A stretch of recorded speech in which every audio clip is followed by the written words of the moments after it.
Financial statement of company को start कर रहे हैं। किसको स्टार्ट कर रहे हैं बेटा? एग्जाम में कितने मार्क्स का क्वेश्चन आ सकता है? 3 मार्क्स का अप्रोक्स। कभी एक एमसीक्यू आ जाए तो 4 का भी आ सकता है, बाकी 3 1 मार्क्स का आता है जनरली। तो 3 नंबर का आएगा तो उससे 3 मार्क्स में आने का क्या चांसेस है? देखो मैं पहले तो बता देता हूँ, फाइनेंशियल स्टेटमेंट में बहुत सारी चीजें आती है। जो फाइनेंशियल स्टेटमेंट की बात करें ना, ऐसा तो मैंने पहले पढ़ा दिया है, लेकिन फाइनेंशियल स्टेटमेंट में बहुत सारी चीजें आती है। पता है क्या आपको? पहली चीज क्या आती है बेटा? Balance sheet. अरे क्या आती है? स्टेटमेंट ऑफ, या इनकम स्टेटमेंट नहीं बोल सकते हैं? क्या बोल सकते हैं बेटा? इनकम स्टेटमेंट बोल सकते हैं या स्टेटमेंट ऑफ पी&एल बोल सकते हैं? इनकम स्टेटमेंट हो गया। फिर नोट्स टू अकाउंट क्या आएगा बेटा? Notes to cash flow statement, change in equity statement, change in, ये सारे के सारे किसमें पार्ट है बेटा? फाइनेंशियल स्टेटमेंट के पार्ट है। लेकिन हमारे जो सिलेबस में है और हमारे जो 3 मार्क्स के क्वेश्चन जो पूछे जा सकते हैं, वो या तो किसमें से पूछे जा सकते हैं और या फिर किसमें से पूछे जा सकते हैं, इसके अलावा किसी भी में से पूछने का चांसेस नहीं है, है ना? तो ये 2 चीजें हैं जिसमें से अपन कोशिश करेंगे कि हमारे क्वेश्चन रॉन्ग नहीं हो। देखिए मैंने आपको कैश फ्लो भी पढ़ा दिया है। क्या पढ़ा दिया है? तो कैश फ्लो में आपने बैलेंस शीट बनाई थी कि नहीं बनाई थी? आपने एक इश्यू ऑफ शेयर पढ़ा होगा, तो वहां पर भी अपन ने कंपनी की बैलेंस शीट बनाई थी। दिखाते केवल किसको थे? शेयर कैपिटल को दिखाते। किसको दिखाते थे? लेकिन शेयर कैपिटल को दिखाते, लेकिन थी भी तो बैलेंस शीट थी वहां पर यार। आज जो अपन सीखेंगे बेटा, वो अपन कंपनी की क्या सीखेंगे? बैलेंस शीट और इनकम स्टेटमेंट सीखेंगे। इससे भी पहले मैं आपको 2-3 बातें जो थ्योरी की हैं वो याद दिला देता हूँ, वो पे याद रखना है। अगर मैं बोलूं फाइनेंशियल स्टेटमेंट का जो सेक्शन है, पहले तो शेड्यूल है। कौन से शेड्यूल में बनता है? तो शेड्यूल 3 रहेगा, याद रखना। शेड्यूल तो कौन सा रहेगा? 3। फाइनेंशियल स्टेटमेंट बनाने का जो शेड्यूल है, देखो आप देख लीजिए। फाइनेंशियल स्टेटमेंट आप prepare the following accounting principles, practice and accounting standard. Section 129 of Company Act 2013 prescribe the balance sheet and the profit and loss account are the prepared in the prescribed in the schedule 3 of the Company Act 2013। ये कह रहा है बेटा, जो हमारा company act 2013 है, कौन सा हमारा एक्ट, कौन सा बेटा? उसके अंदर जो सेक्शन 129 है, सेक्शन क्या है बेटा? कंपनी एक्ट 2013 का सेक्शन कौन सा? 129। ये जो सेक्शन है, उसके अंदर हमारी बैलेंस शीट का और प्रॉफिट एंड लॉस का क्या परफॉर्मर रहेगा, क्या फॉर्मेट रहेगा, वो प्रिस्क्राइब कर रखा है। क्या, वापस से बोल रहा हूं, लिखा हुआ है देखो section 129 of the company act 2013, section 129 of company act 2013 prescribed that the balance sheet and the profit and loss are the prepared in the prescribed in the schedule 3 of the company act 2013। ये ध्यान रखना, schedule कौन सा रहेगा? तो schedule रहेगा 3, ये ध्यान रखना। ये 2-3 बातें याद रखनी है। कंपनी एक्ट को याद रखने की जरूरत नहीं है, नहीं पूछेगा। क्या पूछा जा सकता है? कंपनी एक्ट 2013 का सेक्शन कौन सा, जिसमें क्या दिया गया है? फाइनेंशियल स्टेटमेंट का प्रिस्क्राइब फॉर्मेट दिया हुआ है, और उसके शेड्यूल 3 में दिया गया है किसका इसका फॉर्मेट? एक तो बैलेंस शीट का और एक स्टेटमेंट ऑफ पी&एल या फिर इनकम स्टेटमेंट का। देखो क्या क्या इंक्लूड होते हैं वो तो मैंने ये सारे लिख लिए हैं कि भाई इसमें क्या क्या इंक्लूड होते हैं वो बता दिए। अब अपन को शुरू करना है किसको? बैलेंस शीट को। किसको शुरू करना है बेटा? अरे सबसे पहले किसको याद रखेंगे? सेक्शन कौन सा याद रखेंगे बोलो इसके लिए? 129। अरे सेक्शन कौन सा याद रखेंगे? शेड्यूल 3। और ये पार्ट 1 में आता है। बैलेंस शीट तो किस में आएगा? पार्ट 1 में आएगा। और इनकम स्टेटमेंट जो आएगा, ये तो पार्ट 1 है और ये पार्ट 2 है। इनकम स्टेटमेंट किस में आएगा बेटा? पार्ट 2 में आएगा, ये ध्यान रखना।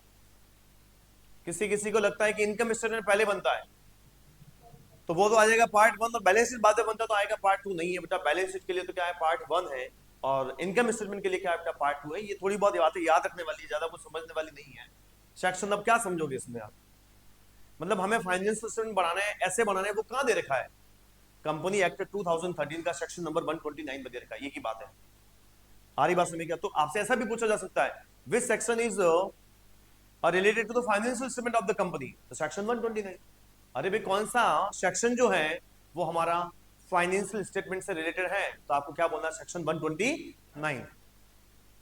बोलो कोई दिक्कत यहां तक? बोलो कुछ भी नहीं है दिक्कत तो सर। अब बैलेंस शीट को देखो क्या बताना है, पहले तो पार्ट 1 में दिया हुआ है, और उसके बाद में ध्यान रखना इसको अपन कौन सा स्टेटमेंट बोल सकते हैं, पता है क्या? Position statement. क्या बोल सकते हैं बेटा? बैलेंस शीट क्या काम करती है हमारी? पोजीशन बताती है। अरे पोजीशन कौन बताती है? और वो भी वन डे, सिंगल डे की बताती है, पूरे साल की नहीं बताती है। जैसे बैलेंस शीट बनाते हैं आप लोग, जैसे ये मेरी बैलेंस शीट है, इसमें मैंने लिखा एसेट्स और उसमें लिखा कैश। क्या लिखा है? कैश। और वो लिखा है 50,000। तो ये बैलेंस शीट में जो कैश दे रखा है वो पूरे साल का कैश नहीं है। बैलेंस शीट जो पर्टिकुलर डेट की होती है, एज ऑन 31 मार्च 2025, तो मतलब आपके पास 31 मार्च 2025 को कितना कैश था? 50,000। मतलब ये सिंगल डे का पोजीशन बताती है। बैलेंस शीट जो पोजीशन बताती है, बैलेंस शीट को अपन पोजीशन स्टेटमेंट बोलते हैं। क्या बोलते हैं बेटा?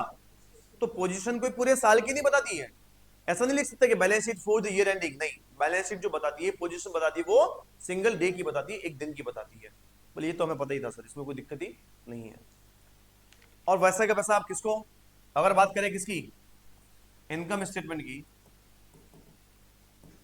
पार्ट तो 2 है, लेकिन इसको कौन सा स्टेटमेंट बोलेंगे पता है क्या आपको? Performance statement. क्या बोलेंगे? Performance statement. अरे पोजीशन स्टेटमेंट किसको बोलेंगे? और परफॉर्मेंस स्टेटमेंट किसको बोलेंगे बेटा? मतलब हमारे फर्म की, हमारी कंपनी की परफॉर्मेंस को शो करने का काम कौन करता है, और पोजीशन को शो करने का काम कौन करता है? तो बैलेंस शीट। तो बैलेंस शीट को तो कौन सा स्टेटमेंट बोला जाएगा? Position statement. और इनकम स्टेटमेंट को क्या बोला जाएगा? Performance statement. अरे याद आ जाएगा दो बातें बस, बाकी तो देखो ज्यादा कुछ है नहीं है। और अब हम सीधा आएंगे बेटा बैलेंस शीट के ऊपर। किसके ऊपर आएंगे?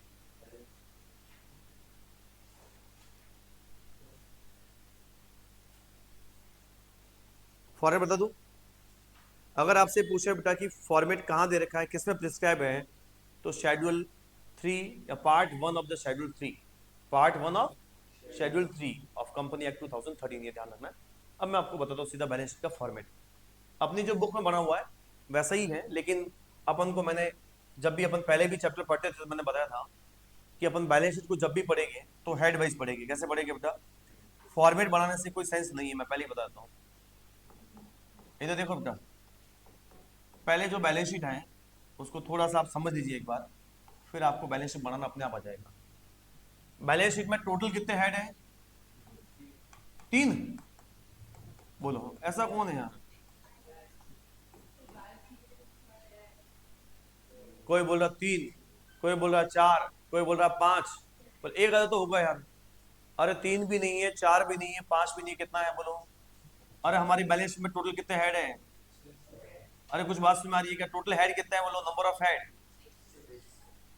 जो 6 हेड है उसके भी फिर से 2 पार्ट है। 6 हेड के भी कितने पार्ट है? एक तो असेट साइड, एक तो कौन साइड बोलो? पहले लाइबिलिटी साइड लिख लेता हूँ, बाद में असेट साइड लिख लेता हूँ ना। जो लाइबिलिटी साइड है वो तो कितने हैं, और जो एसेट साइड है वो कितने हैं?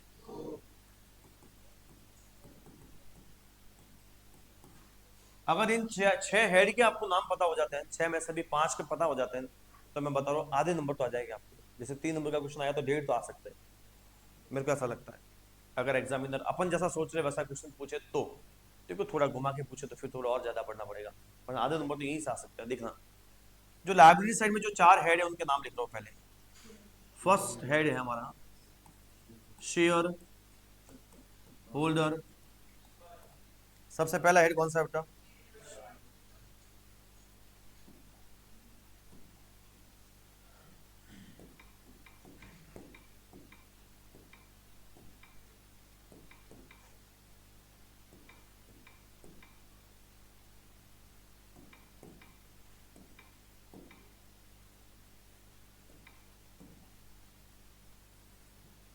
पहला तो क्या लिखा है बेटा? Share holder fund. जो सेकंड रहेगा वो रहेगा शेयर होल्डर फंड, कोई रिजर्व एंड सरप्लस नहीं है बेटा। Application money, application money receive, application money pending allotment, that is second head. Third, non current liabilities, and fourth is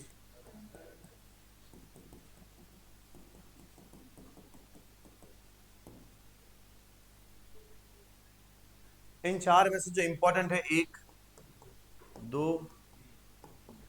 second वाला जो है बेटा वो ज्यादा इंपॉर्टेंट नहीं है एसेट साइड में। First, non current, second. मैं बोल रहा हूं कि टोटल हेड कितने हैं? अरे मैं बोल रहा हूं टोटल हेड कितने हैं? लायबिलिटी साइड में कितने हैं और असेट साइड में कितने हैं? 6 हेड के नाम मेरे साथ में बोलेंगे। देखो, लायबिलिटी साइड में सबसे पहला हेड, कोई शेयर कैपिटल नाम का कोई हेड है क्या? क्या कोई रिजर्व एंड सरप्लस नाम का कोई हेड है क्या? कोई सिक्योरिटी प्रीमियम नाम का कोई हेड है क्या? नहीं, हेड एक ही है। कौन सा है?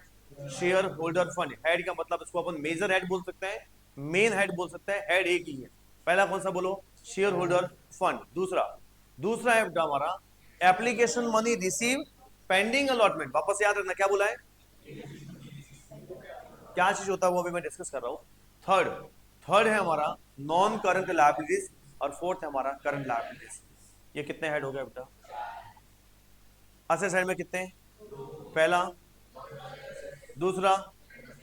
देखना एग्जामिनर कैसा क्वेश्चन पूछता पता, जैसे जैसे बोला मैंने, बताइए फर्नीचर का एक तो क्या बताइए और एक क्या बताइए, सब हेड। एक बोला स्टॉक का क्या बताइए, हेड बताइए, क्या बताइए, सब हेड बताइए, ऐसा बस।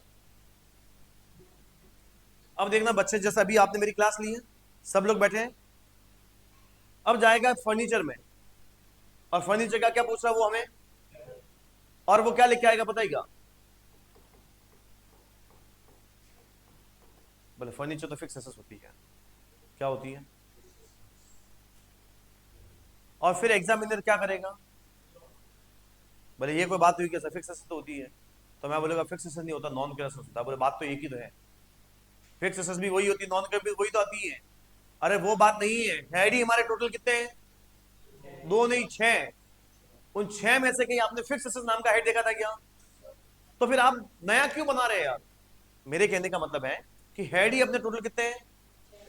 उन 6 में से ही यहां पर नाम आएगा, यहां पर कोई नाम आएगा तो कितने में से आएगा? और आप सातवां कोई पैदा करते हो तो वो अपनी यात्री अपनी जोखिम पे सफर करे, बाकी होते हेड सही है। कुछ बच्चा नए बना देगा, देखना कुछ बच्चे तो जबरदस्त हेड बना देते हैं, कैश एंड कैश प्लान को भी हेड बना देते हैं। अरे वो आप बनाओगे तो क्या रहेगा, गलत रहेगा, क्योंकि हमारे हेड टोटल कितने हैं? तो इसमें से आप सोचो पहले तो। देखो अब जैसे आप किसका सॉल्यूशन करना है, क्या करना है, सॉल्यूशन। अब आप सोचना, पहला हेड कौन सा था? Share holder fund. हो सकता है ये फर्नीचर, फर्नीचर का शेयर होल्डर फंड से क्या लेना देना यार? सेकंड, जैसे non current liabilities, application money pending allotment छोड़ देते हैं। सेकंड जैसे non current allotment, sorry non current liabilities है क्या कुछ? थर्ड करंट लायबिलिटीज दिख रहा है क्या? तो फिर चौथा कौन सा है फिर? स्टॉक का। अरे ये नॉन करंट एसेट्स होती है क्या स्टॉक? मैं मानता हूं कि आपको ये सब हेड अभी तक, अरे सब हेड आपको अभी तक नहीं आते हैं, मैं मान लेता हूं अभी तक। अरे ये भी नहीं पता है, ये भी नहीं पता है, लेकिन ये दोनों तो पता है। अब मान लीजिए एग्जामिनर इसका आधा आधा नंबर सबका दे रहा हो, आधा आधा आधा और आधा, तो अपन को इन दोनों के नहीं मिलेगा, लेकिन इन दोनों का तो मिलेगा कि नहीं मिलेगा यार? तो मेरे कहने का मतलब खाली इतना ही है कि अगर आप इसके हेड भी सही करके आते हो बेटा, तो आपको कम से कम कुछ ना कुछ तो मिलेगा। तो आप बताइए कि हेड अपन को याद रखने कितने के यार? 4 तो किस साइड में और 2 किस साइड में? मानंदर बताएगा चारों लाइबिलिटी साइड वाले हेड। बताइए मानंदर, बताइए पहला हेड। लाइबिलिटी साइड में 4 हेड बताए हैं और असेट साइड में 2 हेड बताए। लाइबिलिटी साइड के पहला हेड बताइए आप, फास्ट। अरे लाइबिलिटी साइड का पहला हेड, ये तो सदमे में चले गए यार। बोले बोल क्या रहे, कौन सी भाषा बोल रहे? पता तो चलता है भाषा तो है। ऐसा नहीं तो कि मैं मराठी वगैरह बोल रहा हूँ ऐसा बाई चांस, अपनों को आती नहीं है। खैर मनोप,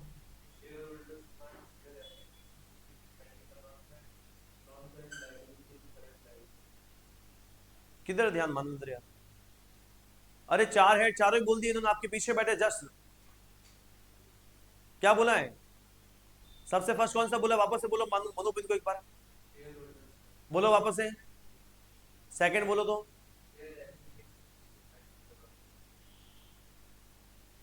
जाने दो, इनसे नहीं बोला जाएगा। थर्ड बोलो, सरल वाला बोलो। Third last. अरे आपको इतना याद नहीं रह रहा यार। बोलो वापस से बोलो, पहला कौन सा था?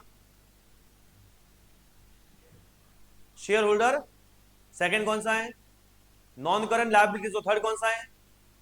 तीनों बोलो वापस एक साथ में।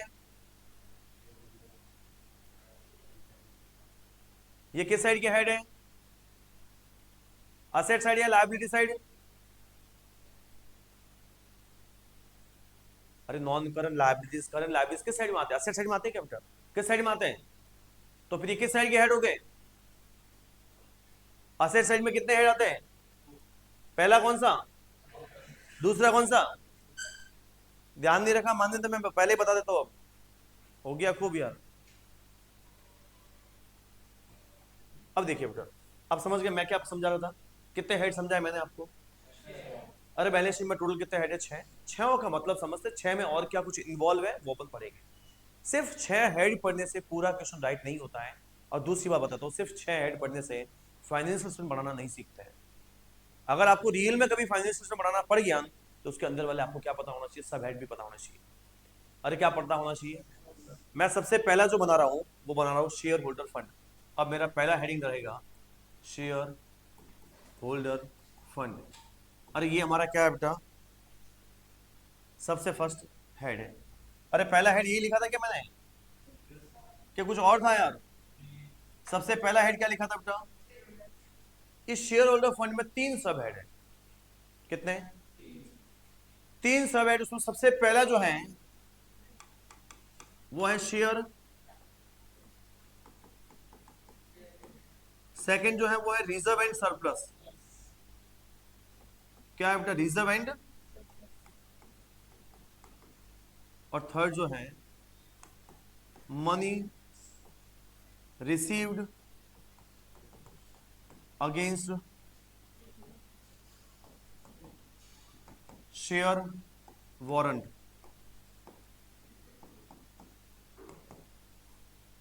कितने वर्ड सुनने को मिले नए? एक। दो तो सुनने सुनने लग रहे होंगे नहीं आप? अरे शेयर कैपिटल आपने नहीं सुन रखा है क्या? Reserve and surplus. लेकिन फिर भी कोई काम का नहीं है, मैं बता। सुना हुआ फिर भी कोई काम का नहीं है। पहली बात तो ऐसा एग्जाम में कभी लिखा हुआ नहीं आएगा कि बताइए रिजर्व एंड सरप्लस का हेड और सब बताइए, ऐसा कभी लिखा हुआ? उसका कुछ आइटम देगा। क्या देगा बेटा उसका? तो अपन को ये भी तो पता होना चाहिए कि शेयर कैपिटल में क्या चीज आती है यार। अरे कैपिटल कोई भी आएगी तो किस में आएगी?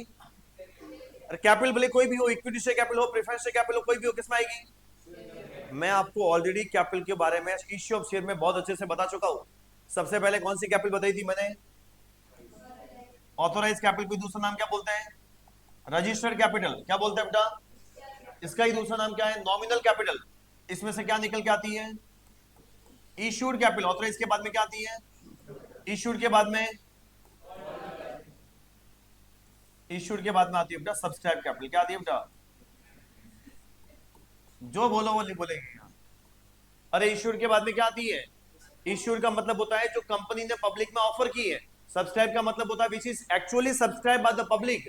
जो पब्लिक ने कितना सब्सक्राइब कर दिया, कितना ले लिया, that is called subscribe capital. उसके बाद में, उसके बाद में पेड अप।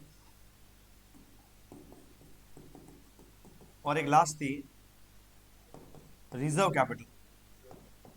इंपॉर्टेंट है एग्जाम में, मेरे को अभी भी लगता है, आज भी मेरा मन कहता है कि ये क्वेश्चन आएंगे। कौन सी कैपिटल आएगी? Reserve capital. जिस दिन बताया था उस दिन भी यही बोला था और आज भी यही बोल रहा हूँ, और अगली बार कभी रिवीजन करवा दिया तब भी यही बोलूंगा कि इन सारी कैपिटल में से या तो ये आएगी या ये आएगी, दोनों में से एक। क्या authorise capital is the registered capital. और जो कंपनी का जो आर्टिकल ऑफ एसोसिएशन और जो मेमोरेंडम ऑफ एसोसिएशन, उसमें जो मैक्सिमम कैपिटल होती है वो हमारी कौन सी होती है बेटा? Maximum capital. अरे मैक्सिमम कैपिटल समझे क्या आप? मतलब इससे ज्यादा की कंपनी शेयर इश्यू नहीं कर सकती है। लेकिन सारे के सारे शेयर इश्यू करे कंपनी की इच्छा होगी तो करेगी यार, कम भी तो कर सकती है। तो जितनी मैक्सिमम कैपिटल है उसमें से जितना पब्लिक में ऑफर कर दिया है that is called issued capital. Issued capital is the part of authorised capital और issued capital is the part of which is offer in the public for the subscription. Issued capital किसका पार्ट होती है? जो कि किसमें ऑफर किया गया है? पब्लिक में। और पब्लिक में क्यों ऑफर किया गया है? सब्सक्रिप्शन के लिए कि आप उसको खरीदो। सर ये इश्यूड में से क्या आता है? सब्सक्राइब। कंपनी ने जो इश्यू किया उसमें से जो एक्चुअल में पब्लिक ने सब्सक्राइब कर दिया उसको कौन सी कैपिटल बोलते थे? Subscribe capital. उसके बाद में कॉल्ड अप। कॉल्ड अप का मतलब मैंने बताया था इस फॉर्म में होता है, तो जितना कंपनी ने पब्लिक से कॉल कर दिया, पैसा मांग लिया, that is called called up capital. और जो अभी तक नहीं मांगा उसको कौन सा बोलेंगे? Uncalled up. क्या बोलेंगे बेटा? और दूसरी बात, पेड अप का मतलब जो कंपनी ने मांगा उसमें से लोगों ने कितना पे कर दिया, that is called paid up capital. Important कौन सा है बेटा? रिजर्व। ये क्या चीज है सर? Reserve capital. और reserve capital is the part of uncalled capital which is not called in the life of the company, only in the situation of winding up of the company. Company call तो करेगी लेकिन किस situation में? अगर company wind up होती है, company बंद होती है, तभी मांगी जाती है, अदरवाइज पूरी लाइफ में। ऐसा सीधा पूछा जाएगा बेटा कि कंपनी की ऐसी कैपिटल जो कंपनी अपनी लाइफ में नहीं मांगती है, कंपनी केवल बंद होने पर ही मांगती है, उसकी कौन सी कैपिटल कहलाते हैं? तो कैपिटल रिजर्व नहीं बेटा। रिजर्व कैपिटल और कैपिटल रिजर्व में रात दिन का फर्क है, मिक्स मत कर देना यार। कैपिटल रिजर्व क्या होता है? चलो पूछ ही लेता हूं यार, चल रहा तो चल रहा, चर्चा पे चर्चा। रिजर्व कैपिटल तो पता चल गया कि भाई ऐसी कैपिटल जो कंपनी अपनी लाइफ में नहीं मांगती है, कब मांगेगी?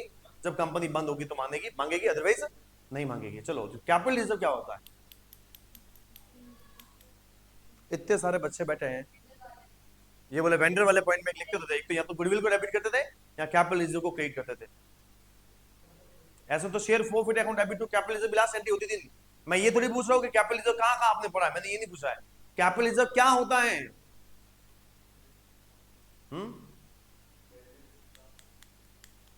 कैपिटल रिजर्व, गजब यार। अरे capital reserve is create out of capital profit of the company. Capital reserve create होता है कंपनी के कैपिटल प्रॉफिट में से। What do you mean by capital profit? ऐसे प्रॉफिट जो कंपनी को रोज नहीं होते, कभी कभार होते हैं, that is called capital profit. एक तो रेवेन्यू प्रॉफिट होता है जो कंपनी अपनी रेगुलर एक्टिविटी से प्रॉफिट कमाती है, और एक होता है कैपिटल प्रॉफिट। कैपिटल प्रॉफिट का मतलब होता है जैसे मैंने कोई मशीनरी बेची, मैंने मेरी फिक्स एसेट्स बेची, क्या बेची बेटा? और फिक्स एसेट्स को बेचने से क्या हुआ? प्रॉफिट। तो वो प्रॉफिट किस में ट्रांसफर होगा? Capital reserve. अरे किस में ट्रांसफर होगा? वो कैपिटल प्रॉफिट का पार्ट होता है बेटा। Capital reserve is the part of. और वो कहां काम आता है जनरली? कैपिटल लॉस को राइट ऑफ करने में। जैसे मान लीजिए आपको कोई असेट्स को बेचने से क्या हो गया? प्रॉफिट हो गया। क्या हो गया? तो किस में पड़ा है? कैपिटल रिजर्व में डाल दिया। और वो कब काम आएगा? जैसे कोई असेट्स को बेचने पे अगली बार क्या हो गया? लॉस। तो लॉस हो गया तो वो वहां पर काम आ सकता है। चलो अपना कैपिटल रिजर्व अपना टॉपिक में नहीं है, अपना तो ये बात थी। ठीक है, ये तो ठीक है जो भी है। अरे जैसे मैं आपसे पूछूंगा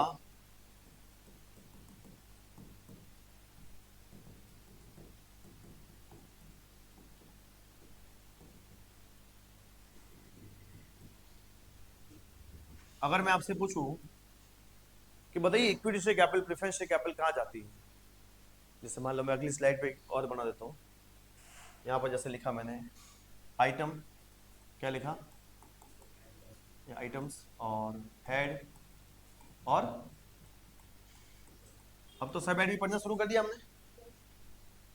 तो जैसे सबसे पहले मैंने पूछा इक्विटी, शेयर, कैपिटल, क्या लिखा सबसे पहले? बताइए हेड और सेपरेट बताइए। बोले हेड तो हो जाएगा शेयर कैपिटल। अरे मूर्खानंदो, शेयर कैपिटल तो कोई हेड ही नहीं है, छह ही तो हेड है। तो हेड क्या रहेगा? Very good, share holder fund. और सब हेड क्या रहेगा?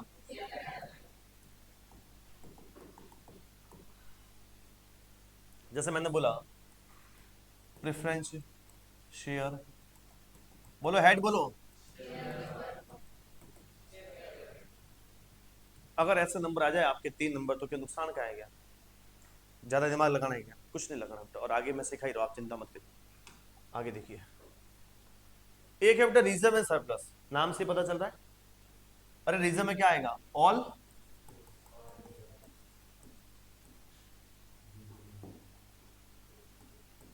Reserve and profit and. जैसे मान लीजिए मैंने पूछा सिक्योरिटी प्रीमियम, हेड बताइए, शेयर होल्डर बताइए, सब हेड बताइए। बोले आपने अभी वही तो पढ़ा, तो वही होगा यार।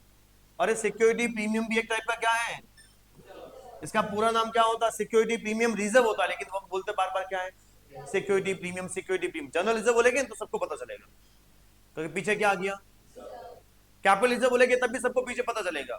वर्कमैन कंपल्सरी रिजर्व में भी पीछे पता चल जाएगा, वो रिजर्व तो दिखता है, लेकिन सिक्योरिटी प्रीमियम को थोड़ा याद रखना बेटा, पीछे रिजर्व नहीं भी दिखे तो भी आपको इसको तो क्या मानना है, अरे रिजर्व ही है, सिक्योरिटी प्रीमियम भी क्या है हमारा, तो शेयर होल्डर फंड और रिजर्व एंड, याद आ जाएगा क्या, ठीक है ये इंपॉर्टेंट। उसके बाद में और कोई रिजर्व, कोई भी WCR IFR PNL, जैसे मैंने लिखा स्टेटमेंट ऑफ PNL, क्या लिखा, अरे प्रॉफिट है कि नहीं है, किस में जाएगा, reserve and surplus share holder fund, और शेयर होल्डर फंड के कहा जाएगा,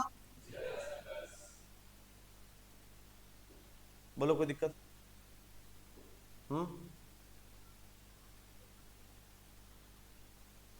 चलो ये तो हो गया अपना रिजर्व एंड सरप्लस। बाकी तो जनरल रिजर्व वगैरह तो लिख लोगे क्या यार, किस में जाएगा, शेयर होल्डर फंड और रिजर्व एंड सरप्लस। मतलब मैं वो चीजें लिखना चाहता हूँ जो आपको थोड़ा कंफ्यूज करे, बाकी तो नॉर्मल चीज तो लिखवाने से कोई फायदा नहीं है। मैं किसकी बात कर रहा हूँ, शेयर होल्डर फंड में सबसे पहले क्या बताया मैंने, शेयर कैपिटल, और दूसरा क्या बताया बेटा, रिजर्व एंड सरप्लस, ये थोड़ा ध्यान रखना है।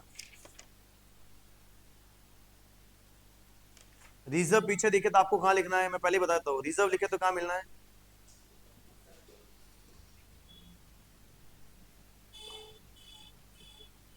देखो मैं आपको एक बात बताता हूँ,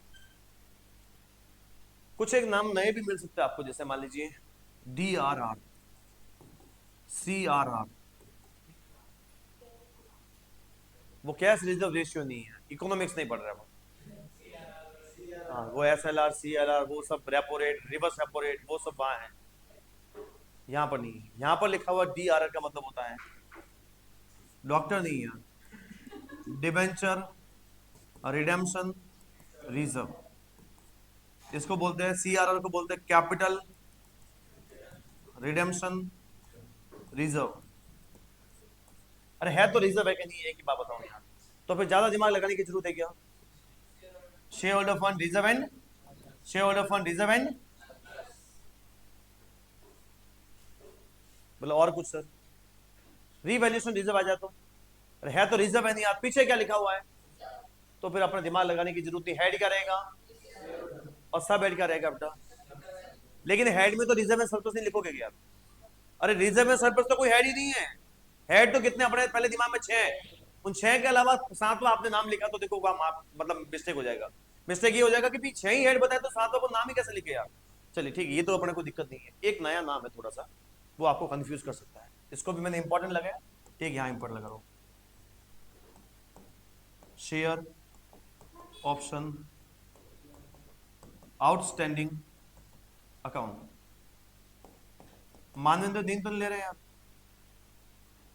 ध्यान रखना पूरा, अभी पूछूंगा आपसे वापस से, जब मैं रिवाइज कराऊंगा तो पूछूंगा आपको एक एक, बोले कहां जाएगा उसका हेड और सब हेड, ये नाम पहला थोड़ा सुना हुआ नहीं लग रहा मेरे को, ऐसा लगता है, लेकिन लैंग्वेज तो समझ में आ रही है क्या लिखा हुआ है, शेयर ऑप्शनल नहीं है, ऑप्शन, और ये पूरा नाम है आउटस्टैंडिंग अकाउंट, थोड़ा कम सुना हुआ नहीं लग रहा आपको, कम क्या सुना हुआ ही नहीं बोलेंगे आप।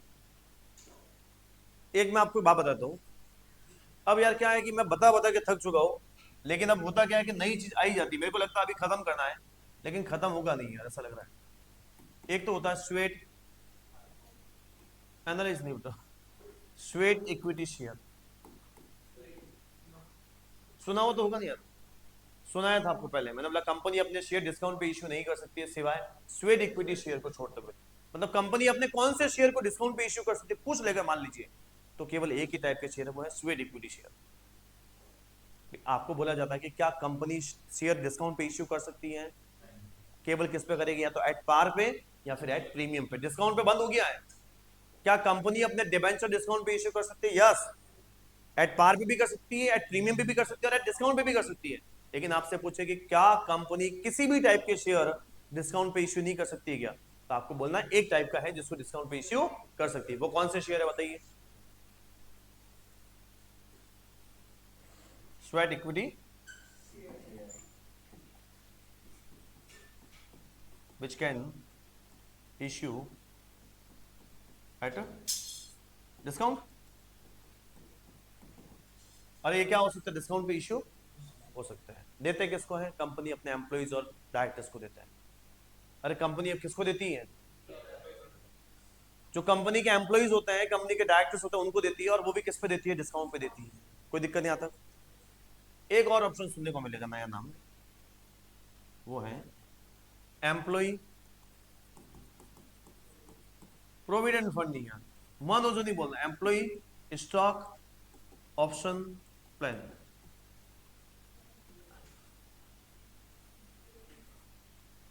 इसको ऐसा भी बोल सकता है ESOP, है ना, क्या लिखा आ सकता है, सुना हुआ तो होगा कभी यार, नहीं तो कभी को ऐसा भी आ सकता है ESOS, employ stock option scheme भी आ सकता है। प्लान की जगह क्या आ सकता है, प्लान बोलो स्कीम बोलो, बात तो यहां तो क्या लिखा आएगा, एम्प्लॉय स्टॉक ऑप्शन प्लान, और यहां फिर आएगा एम्प्लॉय स्टॉक ऑप्शन स्कीम। कोई दिक्कत, सर होता क्या, ये क्या है, ये एम्प्लॉय स्टॉक ऑप्शन प्लान क्या होता है पता है क्या, कंपनी अपने एम्प्लॉय को स्टॉक लेने का प्लान देती है। क्या देती है बेटा, स्टॉक। स्टॉक समझते ना आप, शेयर। अरे वो स्टॉक का मतलब वो क्लोजिंग स्टॉक वाला स्टॉक नहीं, स्टॉक का मतलब शेयर खरीदने का ऑप्शन देती है किसको। जैसे मान लीजिए मैं एक कंपनी हूं और आप लोग उस कंपनी के सारे एम्प्लॉय हैं, तो मैं आपको क्या ऑप्शन देता हूं पता है क्या, कि अगर आप चाहें तो आप अपनी कंपनी के शेयर मेरे से खरीद सकते हैं, अपनी मतलब हमारी कंपनी के शेयर। अभी आप सिर्फ क्या हो, एम्प्लॉय हो, और बाद में आप क्या बन जाओगे, कंपनी के शेयर होल्डर बन जाओगे। बोले वो तो हम खुद ही खरीद लेंगे, आप क्या करोगे यार, कोई हमें को नहीं आता है क्या शेयर मार्केट, कैसी बातें कर रहे हैं। हम भी घर पे जाके हमारे जो जो आजकल आपको पता है जो प्लेटफॉर्म दे रखे आपको, ग्रो हो सकता है, एंजल ब्रोकिंग ब्रोकिंग हो सकता है, अप स्टॉक हो सकता है, बहुत सारे जरोदा वगैरह बहुत सारे प्लेटफॉर्म है जहां से अपन क्या कर सकते हैं, तो वो तो हम ही खरीद लेंगे। अरे भाई आप तो खरीद सकते हो, पहले मेरी बात तो पूरी सुनो यार, मेरा ऑप्शन तो सुनो, मेरा प्लान तो सुन लो। मेरा ऑप्शन ये है, मेरा प्लान ये है कि जैसे मान लीजिए मैं कंपनी हूं और मेरी कंपनी का नाम है विनोद लिमिटेड। क्या नाम है, और इस कंपनी की जो शेयर है, उस एक शेयर की जो फेस वैल्यू है वो 100 रुपीज है। सुन लेना बराबर से, एक क्वेश्चन एग्जाम में पूछेगा, एग्जामिनर भी पूछ सकता है और साथ साथ में बोर्ड एग्जाम में भी पूछा जा सकता है, सिलेबस में है, आप सिलेबस निकाल के देख लेना, उसमें लिखा हुआ है ये दोनों ही वर्ड। मैं बोल रहा हूं कि विनोद लिमिटेड के एक शेयर की जो फेस वैल्यू है वो कितनी है बेटा, लेकिन जो मार्केट में प्राइस है वो बहुत डिमांड है यार, 250 है मार्केट में इसके शेयर की डिमांड बहुत ज्यादा है। बोलो, बोला हमें तो पता ही नहीं था यार इतनी डिमांड है। अरे शेयर की फेस वैल्यू कितनी, और वो मार्केट में आज के टाइम में क्या रेट में मिल रहा है। तो जैसे मान लीजिए मेरी कंपनी की, अगर आपको यशवर्धन को शेयर खरीदना, तो यशवर्धन घर पे जाएगा, एंजल ब्रोकिंग वगैरह देखेगा, अप स्टॉक देखेगा, ग्रो देखेगा, और देखेगा विनोद लिमिटेड का मेरे को शेयर खरीदना है, कितने में खरीद पाएगा, 250 में। और कंपनी एक एम्प्लॉय को स्कीम देती है, क्या देती है पता है क्या, स्कीम प्लान। बोले कि अगर आप हमारी कंपनी के स्टॉक परचेज करना चाहते हैं, हमारी कंपनी के शेयर खरीदना चाहते हैं, तो मैं आपको डिस्काउंट पे नहीं, मार्केट प्राइस से कम पे दे देती हूँ। अरे किस पे देती हूँ,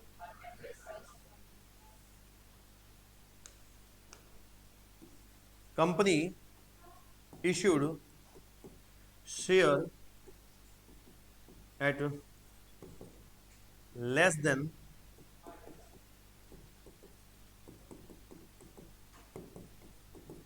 मार्केट प्राइस। अरे कंपनी क्या कर रही है, अपने शेयर इश्यू कर रही है किसको, एम्प्लॉइज को, लेकिन किस पे कर रही है, डिस्काउंट पे नहीं कर रही है। सुन लेना, यशवर्धन को मैंने बोला है कि आपको 180 में शेयर चाहिए क्या, कितने में, बोले डिस्काउंट पे दिया सर आपने। अरे डिस्काउंट पे कहां दिया यार, शेयर की फेस वैल्यू कितनी थी, और फेस वैल्यू के बाद में आप 180 में दे रहे हो, तो डिस्काउंट कहां हुआ है, तो प्रीमियम ही है।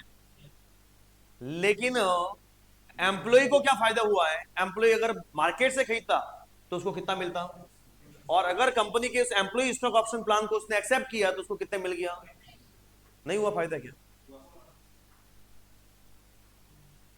तो एम्प्लॉय तो बहुत होशियार है, आजकल ले लिया 180 ले लिया, कल जाके बेच देगा 250 में, उसको तो एक शेयर के पीछे कितने का फायदा हो गया, 70 का।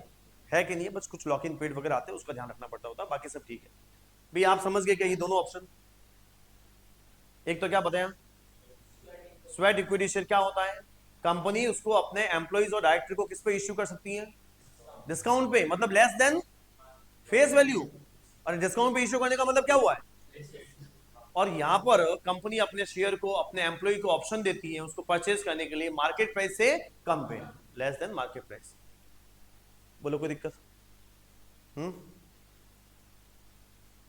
इतने बता दिए तो एक और बता ही देता हूं। बोले आप एक एक करते करते ये सुना हुआ है क्या? बोले राइट तो सुना हुआ, रॉन्ग भी नहीं सुना, ऐसा कुछ सुने सुने लग रहा है राइट और रॉन्ग। ये वो राइट और रॉन्ग नहीं है। राइट शेयर सुना आपने कभी? नहीं। राइट शेयर का मतलब ये होता है बेटा कि कंपनी जब शेयर इश्यू करती है ना, कंपनी जब नए फ्रेश शेयर इश्यू करती है ना, तो सबसे पहले खरीदने का राइट जो है उसके एग्जिस्टिंग शेयर होल्डर को देती है। वापस से बोल रहा हूं, मान लीजिए जैसे कंपनी के सारे आप लोग मेरे क्या पुराने शेयर होल्डर हैं, पहले से आपने मेरे क्या खरीद रखे, शेयर खरीद रखे हैं। अब मेरे को और कैपिटल की जरूरत है और मैं और शेयर इश्यू कर रहा हूं, आपको नहीं, एज ए जनरली पब्लिक को इश्यू कर रहा हूं। तो अगर मैं पब्लिक को जो शेयर इश्यू कर रहा हूं उसमें मैं पहले राइट किसको देता हूं? Existing share holder. Existing share holder समझा आप? जो पहले से शेयर होल्डर है उनको क्या देता है? राइट देते हैं कि पहले अगर आपकी बारी है, आप खरीदना चाहो तो पहले आप खरीदो, और पहले आप नहीं तो फिर दूसरे तो बहुत सारे हैं। ये होता है राइट शेयर। ये तीनों वर्ड तो याद रखने आपको पहले ही बताया था। Sweat equity share, employ stock option plan और राइट शेयर, ये तीनों ऑप्शन याद रखने। मेरे को लगता है कि अगर एग्जामिनर कुछ उलझाएगा तो इन तीनों में उलझा सकता है, पूछेगा तो वो जनरली अपन कम पढ़ते हैं इनको। अरे कम पढ़ते कि नहीं पढ़ता बताइए, तो वो दिमाग में नहीं रहता, ये तीनों चीजों को दिमाग में रखते हैं। सर आप पता नहीं किधर से किधर पहुंच गए, मैं ये समझाने वाला था। मेरा आखिर लास्ट टॉपिक क्या था? ये वाला। हम क्या पढ़ रहे थे? क्या पढ़ चुके हैं और क्या पढ़ चुके हैं? सारे रिजर्व आ गया और प्रॉफिट लॉस आ गया। अब हम सारे रिजर्व भी लिख चुके हैं, DRR, CRR, general reserve, security premium सब लिख चुके हैं। नया ऑप्शन क्या लिखा है बेटा? Share option outstanding account. ये भी हेड क्या रहेगा इसका? Share holder fund, reserve and surplus. कहीं पीछे रिजर्व वगैरह दिख रहा है क्या? अरे कहीं पीछे रिजर्व वगैरह दिख रहा है क्या? अरे जिनको मैं स्टार लगा रहा हूँ बेटा वो तो आपको याद करना ही करना है और लिखना ही लिखना है।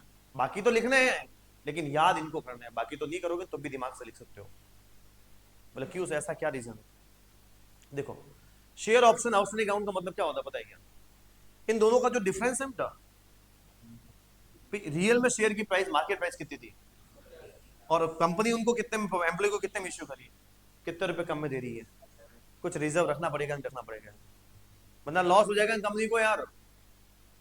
तो ये भी शेयर ऑप्शन आउटस्टैंडिंग अकाउंट का जो डिफरेंस है ना, किसका? उसका मार्केट प्राइस और जो एम्प्लॉय को जो प्राइस में दे रही है, ये ऑप्शन आउटस्टैंडिंग समझे ना आप? ये शेयर ऑप्शन वाला वही है। मैं इसलिए इसको वहां से कनेक्ट करके बताया, ये नहीं आया होता तो मैं इसको भी दिमाग में नहीं आता मेरे। हरी बात में क्या, तो ये रिजर्व एंड सरप्लस का हेड, सो सब हेड रहेगा और शेयर होल्डर फंड्स का क्या रहेगा बेटा? हेड रहेगा। वापस से बोलो, शेयर ऑप्शन आउटस्टैंडिंग अकाउंट का क्या रहेगा? हेड बताइए। और रिजर्व एंड सरप्लस का क्या रहेगा? सब हेड। तो मेरे कैसे? नहीं बेटा, नहीं इश्यू किए तब तो आने ही, वो तो शेयर कैपिटल में आएंगे।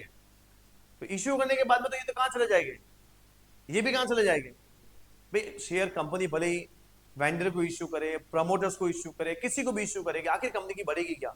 Share capital. तो किसका पार्ट बनेगा बेटा? शेयर कैपिटल के पार्ट बनेगा ना। वो भले आप किसी में डिस्काउंट पे इश्यू करो, किसी में भी करो, शेयर कैपिटल जरूर बढ़ेगी। अरे बोलो कितने पॉइंट पूरे हो गए? इन दोनों में को कंफ्यूजन हो तो अभी बता देना, वरना फिर देखो आगे फिर मैं पूछूंगा आपसे। लास्ट क्या बचा है? अब मनी रिसीव अगेंस्ट तो पढ़ने की जरूरत नहीं है, आपको क्या पढ़ने की जरूरत है? अगर आपको शेयर वारंट पता चल जाए तो मेरे को लगता है आधा काम तो हो जाएगा। सुना हुआ है क्या शेयर वारंट?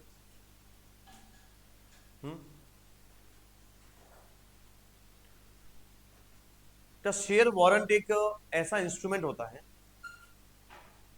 जो कंपनी इश्यू करती है, जिस बंदे के पास ये होता है, जैसे मैं एक कंपनी हूं और मैंने भूमिका को क्या दिया है? शेयर वारंट दिया है। क्या दिया है? तो जिसके पास शेयर वारंट होगा ना, क्या होगा? उसके पास एक राइट होगा। शेयर वारंट किसने इश्यू किया? मैंने। दिया किसको? भूमिका को। तो भूमिका के पास एक राइट है। बोले भूमिका के पास राइट ऐसा क्या है? अरे भूमिका के पास राइट ये है कि मैं इस कंपनी के शेयर उस पर्टिकुलर डेट को उस रेट पे ले लूंगी या परचेज करूंगी।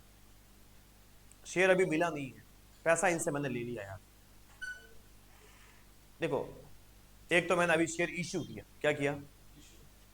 मैंने विभा को शेयर दिए और विभा से मैंने क्या ले लिया? पैसा ले लिया। यहां तक कोई दिक्कत हुई? तो मैंने शेयर कैपिटल में लिख लिया। भूमिका को मैंने क्या दे दिया? पैसा भूमिका से मैंने पैसा ले लिया, लेकिन शेयर नहीं दिया। क्या दे दिया? शेयर वारंट दे दिया। बोले ये क्या सर, वारंट क्या है यार?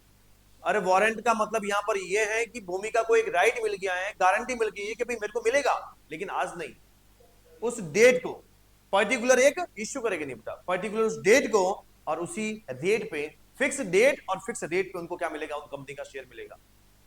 आज नहीं मिल पाया है तो कंपनी ने क्या नहीं दिया? शेयर नहीं दिया। क्या दे दिया? शेयर वारंट दे दिया। अरे शेयर वारंट का मतलब समझ में आया क्या बोला हूं मैं? अरे शेयर वारंट क्या है पता चला गया यार?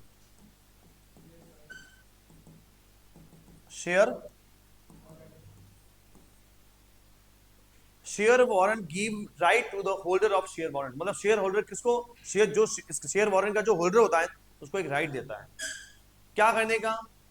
शेयर लेने का उस पर्टिकुलर डेट पे और पर्टिकुलर रेट पे। क्या फायदा बताता हूं मैं आपको यार। जैसे मान लीजिए आज कंपनी की एसबीआई कंपनी का शेयर है, उसका वारंट अगर भूमिका के पास है, क्या फायदा है मैं बताता हूँ। कंपनी ने क्या बोला पता है क्या? 1 साल के बाद में आपको इस कंपनी का शेयर, जैसे आज डेट है हमारी जैसे 29,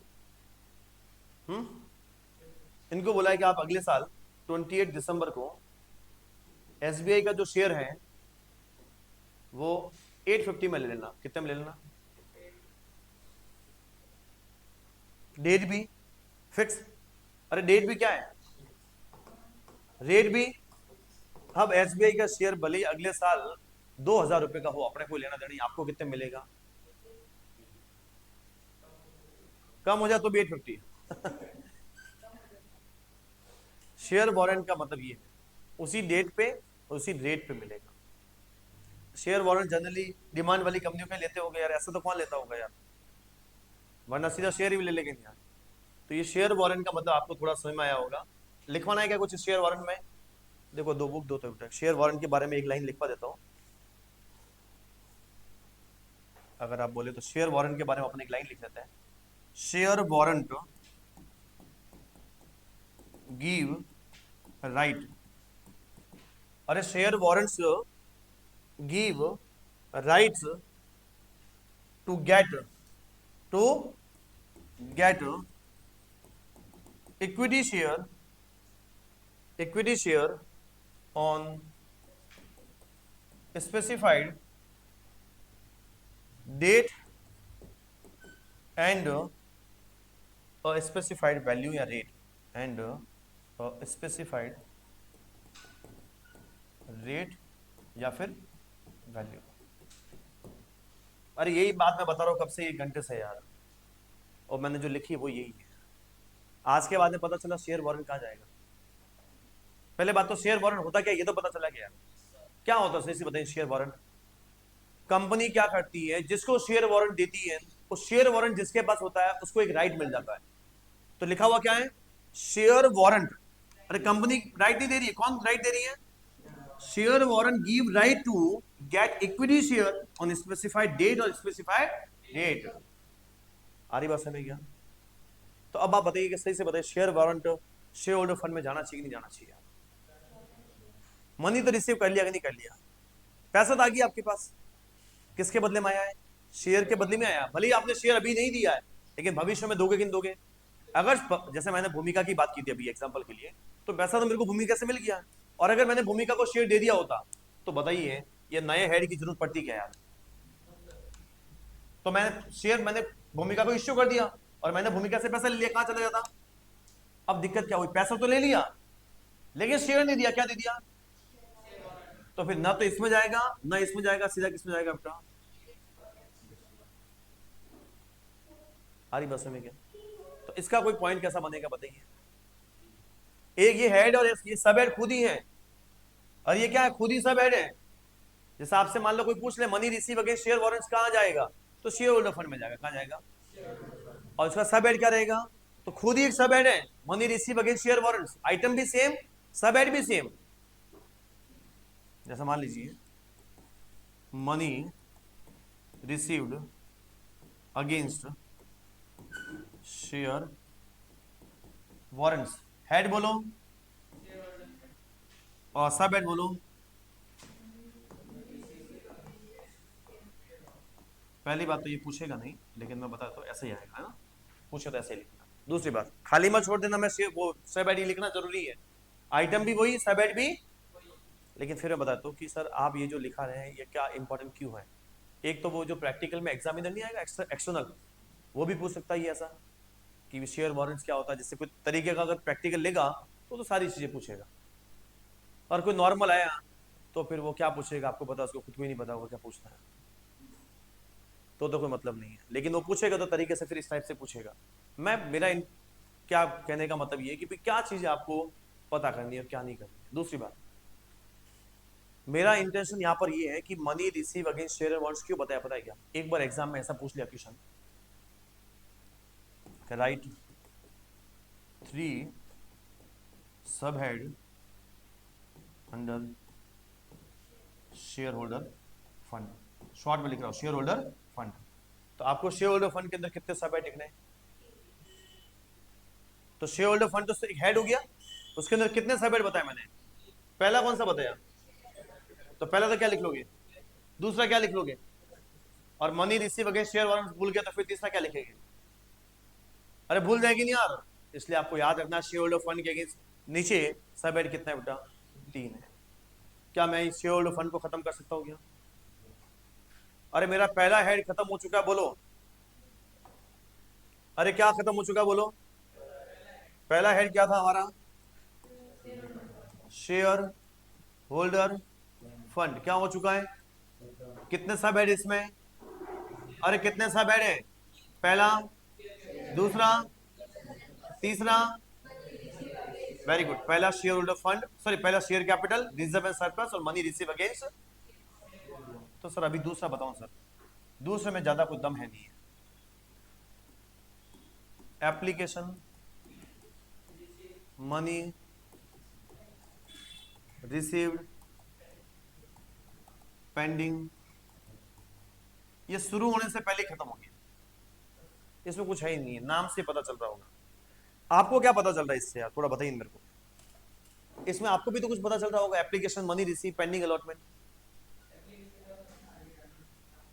ये बोल रहा है अलॉटमेंट का आना बाकी, अरे मूर्खानंद ऐसा नहीं है यार, application money received allotment pending, मतलब आपने शेयर का एप्लीकेशन का पैसा तो ले लिया है लेकिन अभी तक शेयर अलॉट नहीं किया है, तो ये भी तो एक टाइप का हमारा लायबिलिटीज नहीं हुआ क्या। देखो मैं ये कहना चाहता हूं कि कंपनी ने 1 मार्च को शेयर इश्यू किए, 1 मार्च 25 को क्या किए, और बोला था कि आप पैसा कब तक दे सकते हो, 1 महीने का आपने टाइम दे दिया, एप्लीकेशन मनी को रिसीव करने के लिए कितना टाइम दे दिया, लोगों ने एप्लीकेशन मनी दी, पैसा आया कंपनी के पास, जैसे मान लीजिए 10 लाख आया, किसका आया, लेकिन अब शेयर जो अलॉट करेंगे, क्या करेंगे शेयर, वो मान लीजिए कब करेंगे,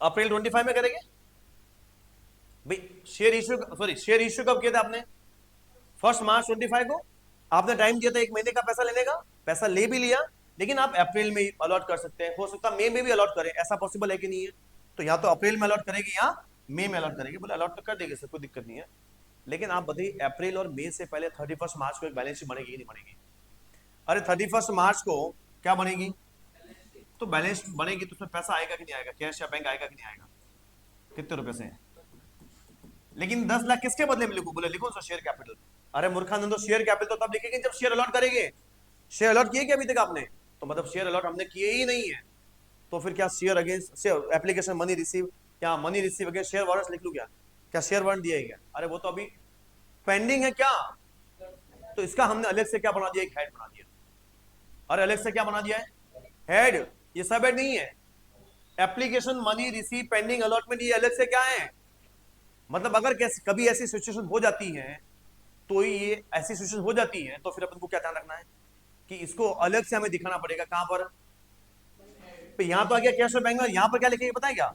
यहाँ लिखेंगे application money received pending allotment. ये अलग से क्या है, पूरा हेड है।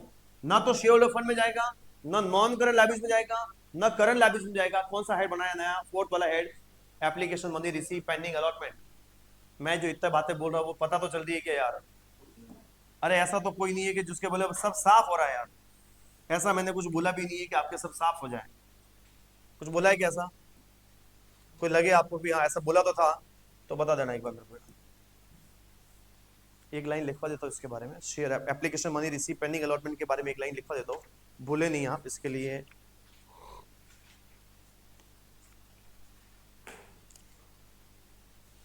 बात तो समझ में आ गई थी क्या होता है, मतलब क्या रिसीव हो चुका है लेकिन पेंडिंग क्या रह गया है।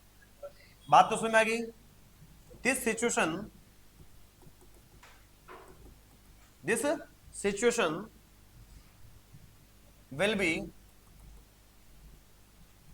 will arise only when the application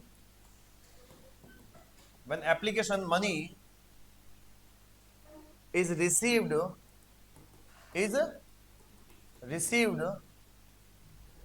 before the balance sheet,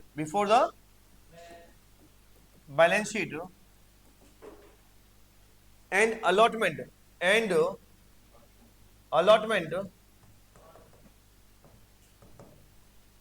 is made after the balance sheet।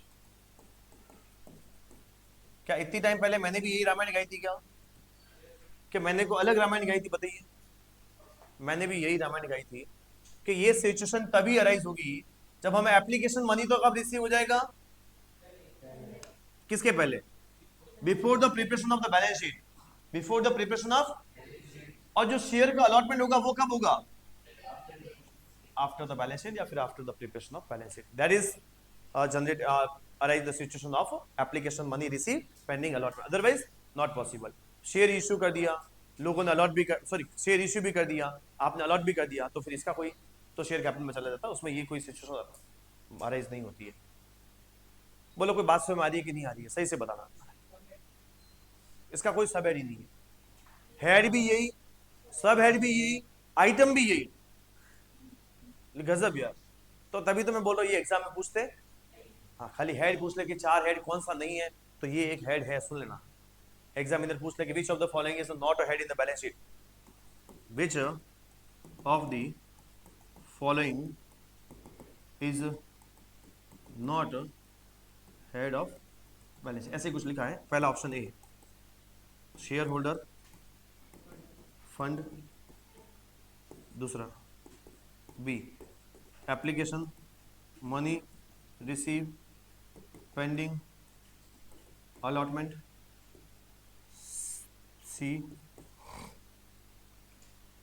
Non current liabilities, D money या रिजर्व एंड सरप्लस। तो बहुत सारे बच्चे बोले यार ये थोड़ा सुना हुआ नहीं लग रहा है। बच्चा तो आंसर तो वो कैसे निकालता पता है कि कौन सा सुना सुना लग रहा है और कौन सा सुना सुना नहीं लग रहा है, बस उसके देख के आंसर। ऊपर क्या लिखा हुआ है नीचे क्या, उससे कोई लेना देना। अरे ये भी एक हेड, ये भी एक हेड है, ये भी एक हेड, ये भी एक हेड, लेकिन ये हेड ये क्या है और किसका? गजब होशियार हो गए आज के आज, रातों रात यार। ज्यादा यूं नहीं कि 3 में से 3 आ जाए एकदम गजब हो जाए, बोले लोग बोले इतना कैसा होशियार हो गया। मैं बता रहा हूँ बैलेंस शीट के सभी आइटम किसी को याद होते नहीं है, अगर आपको याद होते तो वास्तव में आपकी बहुत बढ़िया बात है।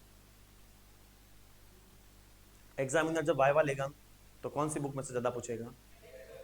बोले क्या बात कर रहे हैं आप, आपको कैसे पता है? हमें पता नहीं, आप जो प्रोजेक्ट फाइल आगे सबमिट करते हैं उसमें ज्यादा किसके पॉइंट होते हैं? बनाए भी आपने क्या है, कैश फ्लो रेशियो बनाया कि नहीं बनाया, तो उसमें फाइनेंशियल वाला पोर्शन है कि नहीं है, तो फिर वो फाइनेंशियल के क्वेश्चन ज्यादा पूछने का चांसेस है, ऐसा मेरे को लगता है। बाकी तो देखो पूछने में वो कुछ भी पूछ सकता है। बोलो कितने हेड हो गए अभी?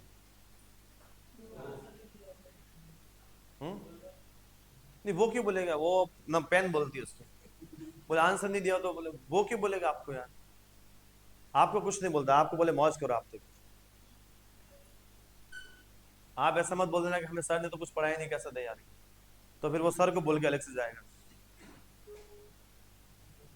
कुछ बच्चे बोल देते हैं कि हमारे तो कुछ स्कूल में पढ़ाया ही नहीं है। हाँ, नहीं बोल सकते, इसमें क्या, वो बोलते हैं तो फिर उनको पता चल जाता है कि कहानी सारी क्या हो चुकी है, खत्म हो चुकी है, तो फिर बच्चों का क्या गलती किया, उसको भी ऐसा लगेगा। मैं आपको बता रहा हूँ, मैं एक सीएलजी स्कूल में गया था, रिकॉर्डिंग तो शुरू है लेकिन बता देता हूँ कि सीएलजी स्कूल में गया। अब बच्चे को ये भी नहीं पता है कि प्रोजेक्ट फाइल में क्या बनाना बोलोगे। अब बच्चे को पता प्रोजेक्ट फाइल बनाई है, लेकिन उसने क्या बनाया पता है, इश्यू ऑफ शेयर की एंट्रिया की एक क्वेश्चन और एक इश्यू ऑफ डिबेंचर की एंट्रिया किया। अब आप सोचिए क्या, उसको नहीं पता कि अपने एग्जाम जो क्या नाम उसका टीचर होगा, उसको तो पता होना चाहिए नहीं यार। तो फिर आप विश्वास नहीं मानेंगे, मैं शाम को 5 बजे घर पे आया। कितने बजे घर पे आया, प्रोजेक्ट फाइलें नहीं बनाई बच्चों ने उसी समय। किस समय की बात कर रहा हूं मैं गया था कोई 10 साढ़े 10 बजे, मेरे को लगा 2 बजे बढ़िया फर्स्ट क्लास से मेरे को काम है, निपटा के आराम से घूम के आ जाऊंगा यार। क्या घूमे, 5 बजे मैं वहां से फ्री हुआ। किस वजह से, जाते ही पहले फाइल ही देखी मैंने, बच्चे भी अच्छे, कुछ ज्यादा नहीं थे, 8-9 ही बच्चे थे, तो मेरे को लगा 2-3 घंटे का काम होगा, उससे क्या काम होगा यार। बोले हमारे तो पहली बार शुरू की गई थी वगैरह, हमें पता नहीं है। बोलिए आप। अब टीचर बोल रहा है मेरे को भी नहीं पता था, मैं तो आरबीएसई बोर्ड से आया। तू आरबीएसई बोर्ड से आया, लेकिन बच्चों को तो पता कम से कम कि मैं आरबीएसई बोर्ड से आया, आप अपने हिसाब से देख लेना यार। बच्चे आपके भरोसे ना, आप बच्चों के भरोसे, दिक्कत हो जाती है बहुत जबरदस्त।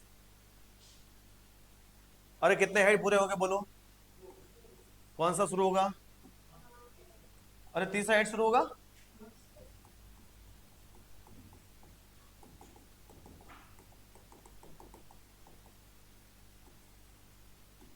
अरे थर्ड हेड कौन सा है बेटा, नाम से पता चल रहा थोड़ा सा।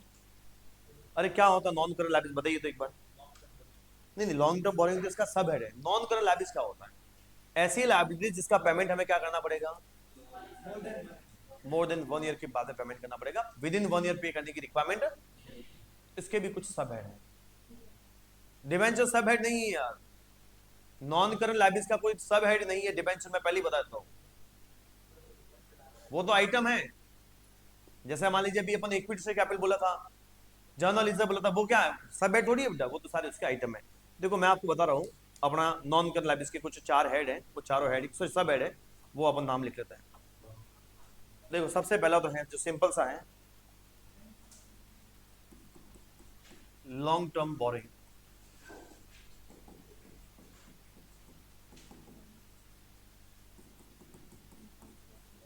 लॉन्ग टर्म प्रोविजन,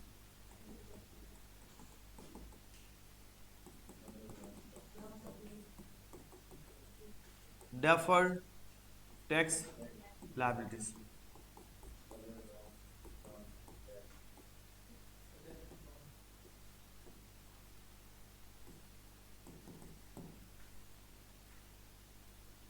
फोर सब हेड है ये बेटा, किसके अंदर आता है, किसके अंदर आएगा बेटा, नॉन करंट। आप अगर कभी जोश में आके कभी लॉन्ग टर्म बोरिंग करके आपने कोई सब हेड भर दिया, सॉरी वो हेड भर दिया, तो गलत हो जाएगा। आ रही बात में क्या, बोरिंग देखो सबके अलग अलग मतलब है, 2 मिनट में आप आइटम पहचान लोगे यार। बोरिंग का मतलब क्या होता है, उधार लेना। और बोरिंग का मतलब क्या होता है, पैसा लिया कंपनी ने, बोरो किया है। और बोरो करने का मतलब समझे आप, पैसा लिया है कंपनी ने, तो बोरो कहां से किया होगा, बैंक से लोन लिया हो सकता है, डिबेंचर इश्यू किए हो सकते हैं, अरे पॉसिबल है कि नहीं है, कोई कहीं से पब्लिक से कहीं से डिपॉजिट लिया हो सकता है, लोन लिया हो सकता है, अदर थर्ड पार्टी से लोन लिया हो सकता है, ये सब क्या उसका बोरोइंग है। अरे क्या है बेटा, तो बोरिंग आप समझ गए। अरे जिसका पेमेंट हमें, लॉन्ग टर्म बोरिंग का मतलब जिसका पेमेंट हमें 12 महीनों के बाद में करना, लेकिन बोरिंग में आप पता तो चल गया क्या होता है, बोरो का मतलब पैसा उधार लिया, तो जहां पैसा उधार लिया वही लॉन्ग टर्म बोरिंग में जाएगा, बाकी कुछ नहीं जाएगा। सुन लेना, लॉन्ग टर्म प्रोविजन, प्रोविजन तो सुने आपने, provision for bad debts, provision for discount, provision for डेप्ट, सुने कि नहीं सुने, वो सारे शॉर्ट टर्म है। वो सारे क्या है बेटा, लॉन्ग टर्म प्रोविजन ऐसे होते हैं जो हमारे को कुछ एम्प्लॉय के बेनिफिट के लिए, रिटायरमेंट बेनिफिट के लिए अपन को क्या करना पड़ता है। जैसे मान लीजिए आपने ग्रेजुएटी के लिए बनाया, प्रोविजन। ग्रेजुएटी क्या चीज होती है? जो एम्प्लॉय को रिटायरमेंट के समय उसका पैसा मिलता है।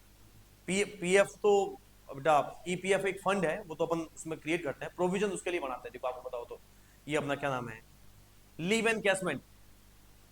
क्या बोलते हैं? Leave encashment. लीव एनकैशमेंट क्या होता है? मान लीजिए वो एम्प्लॉय बहुत सारी उसको छुट्टियां मिलती हैं, जैसे साल की उसको 30 छुट्टी मिली थी। कितनी? अब 30 छुट्टी में से अगर यू देखे तो एक साल की कितनी छुट्टी उसको मिलती है? 30। और उसने टोटल 20 ईयर्स काम किया, तो उसके हिसाब से उसकी छुट्टियां कितनी हो जाती है? 30 multiply 20 years is equal to 600। तो टोटल उसकी लाइफ में छुट्टियां कितनी मिली उसको? लेकिन वो 600 लीव लेती ही नहीं है, 300 ली या 200 ली या 400 ली, तो उसका कितना काम किया एक्स्ट्रा? 200। तो वो 200 के बदले में कंपनी उसको क्या करती है? पैसा देती है। अरे कौन सी कंपनी देती है? जिस कंपनी में वो एम्प्लॉय है वो कंपनी उसको पैसा देती है। तो उसके लिए कंपनी क्या करती है बेटा? कुछ प्रोविजन बनाती है।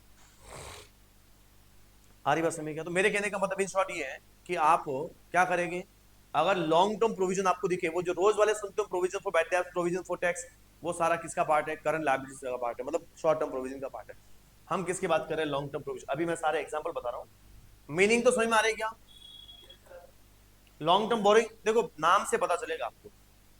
कभी कभार इतने आइटम याद नहीं रख पाओगे आप लोग, लेकिन अगर आप आइटम को दिमाग लगाते हो कि बोरोइंग है कि प्रोविजन है, तो देखते ही पता चल जाएगा लॉन्ग टर्म है कि शॉर्ट टर्म है, अपने आप पता चल जाएगा यार। एक है बेटा डेफर्ड टैक्स लायबिलिटीज। एक तो होती है अपनी टैक्सेबल इनकम और एक होती है अकाउंटिंग इनकम। क्या होती है बेटा? अगर आपकी टैक्सेबल इनकम जो है, क्या है टैक्सेबल, वो ज्यादा हो जाती है किससे? अकाउंटिंग इनकम से, तो वो हमारा डेफर्ड टैक्स लायबिलिटीज होता है। क्या होता है बेटा? देखो दो लाइन लिखी मिलती है आपको, ये डेफर्ड टैक्स लायबिलिटीज के बारे में एक लाइन लिखी होती है कि every year accounting income is compared with the taxable income. If difference between the two exists, which are the temporary in the nature, income tax is difference account in the term right deferred tax. पहले deferred tax के बारे में बताया, deferred tax liabilities के बारे में क्या बता रहा है? In case accounting income is more than taxable income, it result in the deferred tax liabilities. अरे आपके पास कौन सी इनकम ज्यादा हो जाती है? Accounting income. क्या हो जाती है अकाउंटिंग इनकम? किससे? अकाउंटिंग इनकम क्या हो जाती है बेटा? किससे? तो फिर आपकी क्या बनेगी? Deferred tax liability. इसका ऑपोजिट भी हो सकता है। अगर आपकी क्या हो जाती है? Taxable income. किससे? तो फिर एक वर्ड बनेगा डेफर्ड टैक्स असेट्स। वो सेम टू सेम, ये क्या पढ़ रहे हैं अपन? और ये सब एड किसके हैं? नॉन करंट लायबिलिटीज के। ऐसे कैसे मैं इधर पढ़ाऊंगा नॉन करंट असेट्स, क्या पढ़ाऊंगा? उसके जब सब एड पढ़ाऊंगा तो उसमें एक वर्ड आएगा डेफर्ड टैक्स असेट्स। वापस नहीं समझाऊंगा मैं। डेफर्ड टैक्स असेट्स का मतलब क्या होगा पता है क्या? जब टैक्सेबल इनकम क्या हो जाएगी? किससे? अकाउंटिंग इनकम से। ठीक है सर, कोई दिक्कत नहीं है। और अदर लॉन्ग टर्म लायबिलिटीज में क्या आता है बेटा? जो इनमें नहीं आ सकता वो इसमें है। कुछ आइटम लिखा दो फटाफट से। अरे कुछ आइटम लिखा दो क्या फटाफट से, ताकि अपना एक काम खत्म हो जाए। पहले अपन लिखेंगे लॉन्ग टर्म बोरोइंग की बात, एग्जांपल लिखवा रहा हूं खाली, बाकी कुछ भी नहीं है। लॉन्ग टर्म बोरोइंग,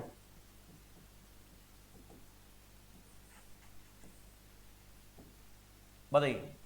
अरे लॉन्ग टर्म बोरोइंग का मतलब आपने पैसा लंबे समय के लिए लिया होगा और उधार लिया होगा। क्या लिया होगा? उधार, बोरो किया होगा आपने। सर बताइए क्या आएगा सबसे पहले?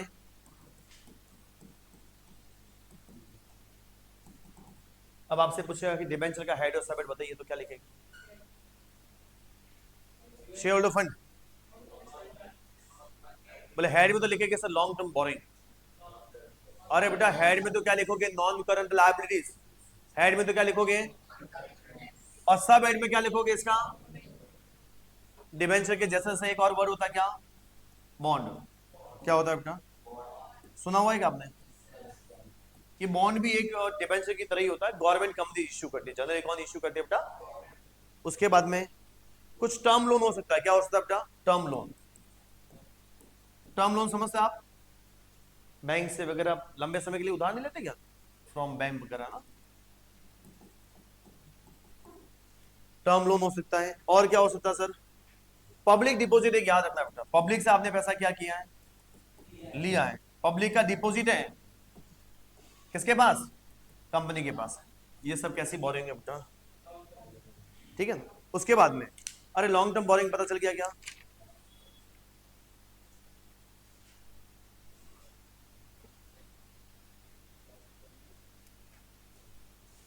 एक है लॉन्ग टर्म प्रोविजन। क्या है बेटा? Long term provision. Long term provision में क्या क्या चीजें अपने एग्जाम में आ सकती है वो पॉइंट बता रहा हूँ खाली यार। हमारे जो सिलेबस में जो है कुछ प्रोविजन दे रखे हैं वो अपन बता रहे हैं, बाकी कुछ नहीं बता रहे। आप लॉन्ग टर्म प्रोविजन में ऐसे टाइम के लिए प्रोविजन बनाते हैं जो मोर देन 12 मंथ होता है, जिसका एग्जांपल दिया हुआ एक तो सबसे पहले तो देखा प्रोविजन फॉर ग्रेचुइटी, क्या दे रखा है बेटा? Provision for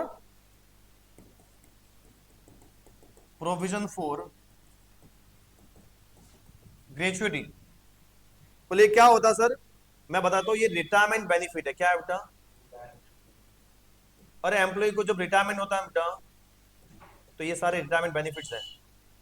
provision for gratuity है, एक प्रोविजन फॉर अर्न लीव बोल सकते हैं। क्या बोल सकते हैं? अर्न लीव समझते हैं आप? मतलब उसने अर्न लीव, मतलब उसने लीव ना लेके उसने पैसा क्या किया है? कमाया है, अर्न किया है। बहुत बार तो क्या होता है एम्प्लॉय सारी छुट्टियां ले लेते हैं लेकिन सारी छुट्टियां नहीं ली, उसके बदले में उसने पैसा कमाया, अर्न लीव। ये भी किसमें आएगा अपना? लॉन्ग टर्म प्रोविजन में। बचा क्या है? डेफर्ड टैक्स लायबिलिटी हो गया। क्या बोलेंगे? When accounting income is more than accounting income is more than taxable, क्या बोलेंगे इसको अपन? डेफर्ड टैक्स लायबिलिटीज बोल देंगे, ठीक है, याद रखना। एक क्या है बेटा? Other long term. बोले ये क्या है सर?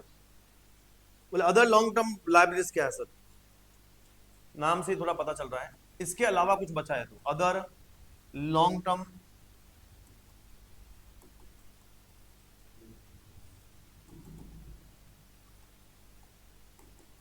बोले इसमें क्या आएगा? एक बात बताइए, ट्रेड पेबल हमारी कौन सी लायबिलिटीज होती है जनरली? लेकिन मैं बोलूं कि ट्रेड पेबल जिसका पेमेंट होना आफ्टर 12 मंथ होना है या फिर आफ्टर ऑपरेटिंग साइकिल होना है। ऑपरेटिंग, तो इसका मतलब ये कौन सा जाएगा बेटा?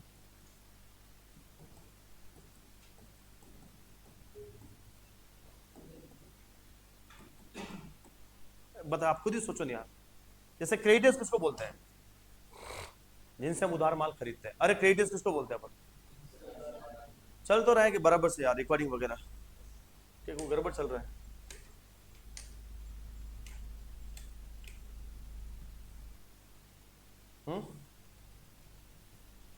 देखिए, अगर आपसे कोई बोले कि भी अदर लॉन्ग टर्म लाइबिलिटीज में क्या जाएगा यार, आप खुद सोचना कि जैसे ट्रेड पेबल है, मतलब क्रेडिटर्स बोल सकते हैं इसको। अरे क्या बोल सकते हैं? और क्या बोल सकते हैं? बिल्स पेबल इसमें आते हैं बेटा। मैं आपसे एक चीज पूछता हूं कि जो क्रेडिटर्स वगैरह हैं ये जनरली हमारे को पेमेंट 12 महीनों के अंदर करना पड़ता है कि नहीं करना पड़ता है? अब वो क्रेडिटर्स खुद बोल रहा है कि आप मेरे को पेमेंट भले 12 महीनों के बाद 15 महीनों में कर लेना, तो पेमेंट आपको विद इन 12 मंथ करना है क्या? आफ्टर 12 मंथ करना है? तो फिर वो करंट लायबिलिटीज में जाएगा कि नॉन करंट में जाएगा? अरे नॉन करंट में जाएगा, करंट में तो भाई करंट लायबिलिटीज तो तब होती है बेटा जब इसको पेमेंट क्या करना होता है? पेमेंट होता है विद इन 12 मंथ। तो करंट लायबिलिटीज होता है। अब मान लीजिए आपने इसको लेके आगे कहां पर? नॉन करंट लायबिलिटीज कहां लेके आगे? अरे हेड क्या रहेगा आपका? क्रेडिट का आ गया, हेड क्या आ गया? अब नॉन करंट लायबिलिटीज के अंदर सब हेड में कहां डालोगे? बोले काम करते हैं सर बोरिंग में डाल देते हैं, long term borrowing. Long term borrowing में तो क्या जाता है बेटा? उधार लेते हैं। यहां पर क्या क्रेडिट से उधार लिया क्या आपने? सर लॉन्ग टर्म प्रोविजन में डाल देते हैं। प्रोविजन में कैसे डालेंगे यार? वो तो प्रोविजन तो बनाते हैं अपन प्रॉफिट में से, यहां तो कोई सवाल ही पैदा नहीं होता है। सर डेफर्ड टैक्स लायबिलिटीज में डाल दो। अरे मन हो जाए थोड़ी डाला जाएगा, जो कहीं नहीं जाएगा फिर वो कहां चला जाएगा बोलो? बस, और कुछ याद नहीं आया तो सीधा अदर। चले आगे। अरे याद हो जाएगा क्या? बोलो आप कितने हेड हो गए? बोलो पहला बोलो, शेयर होल्डर फंड में कितने सब हेड थे? पहला, दूसरा और तीसरा money receive against share warrants, कोई दिक्कत? Second head application money receive pending allotment, कोई हेड नहीं है, कोई सब मतलब कोई सब हेड नहीं है, कोई आइटम सब वही है। उसके बाद में थर्ड, कितने सब हेड? नॉन करंट लायबिलिटीज का पहला सब head long term provision, deferred tax liabilities और अदर लॉन्ग टर्म लायबिलिटीज। गजब। रातों रात याद हो जाएगी आपको, देख लेना। एक फोर्थ हेड हमारा, और लास्ट आज मेरे को लगता है इतना ही करना पड़ेगा, वो है हमारा कौन सा?